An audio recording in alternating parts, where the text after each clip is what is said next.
did it. You found the perfect house. Woo! And now you got to stroke some checks. Well, let me just tell you, when you start stroking checks at the time you find that perfect house, it's going to go by some different names. Some folks call it good faith money. Some call it an escrow deposit. Some will call it earnest money. And then in North Carolina and some of our other friendly states, you have an additional deposit called due diligence money. And so as a buyer who has diligently scrapped and saved up your cash to buy this dream house, you are naturally going to want to know, how in the world might I lose this money if something goes awry on this house? Now, reason number one you might lose your earnest money is if you waive all of your contingencies. Now, if you are in a competitive bid situation and you have to win multiple offers, some of y'all might think you just waive all your contingencies. I'm not going to inspect because I feel like the house is fine. I'm not going to do a survey. I feel like the fence is in the right place, and I am not going to have to worry about loan approval because my best friend's cousin's brother or sister who used to work at Wells Fargo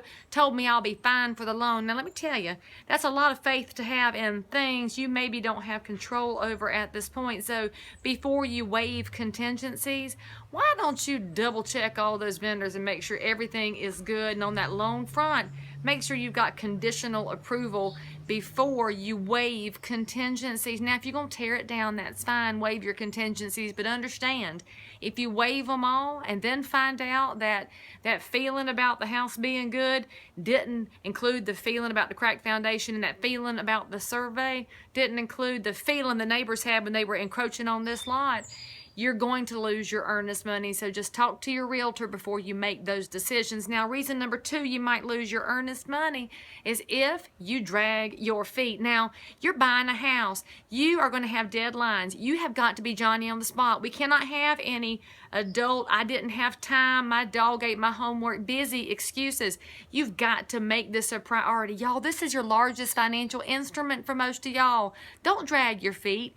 Get it done. And a lot of contracts, there's this little tiny clause that looks very harmless, and it says time being of the essence. Now, what you have to know about time being of the essence is it's kind of like pregnancy. You either are pregnant or you're not pregnant. There's no gray area. Time of the essence, no gray area. 5 o'clock means 5 o'clock. It does not mean 5:01, 5:02, or 5:53. It means hard and fast. So if your contract says time being of the essence, you had best abide by those dates, because if you cross those lines, the seller will have the right to your earnest money should you terminate. Now, number three reason you might lose your earnest money: cold feet. Now, in some states, including North Carolina, we have a deadline called due diligence, and that's your time frame in which to do all your investigations, inspections, and have all your friends come look at the house and decide if they can give you a thumbs up on your decision.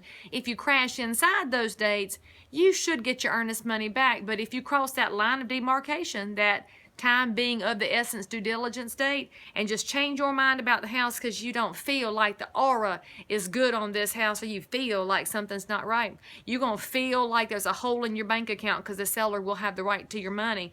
So just talk to your realtor before you write these offers. Verify, ask lots of questions. You know, you're good realtors. We don't mind you asking questions. We might giggle about you over a glass of wine later, but we will always answer you honestly and professionally, because that's why you hire a professional realtor. That's what we're here for.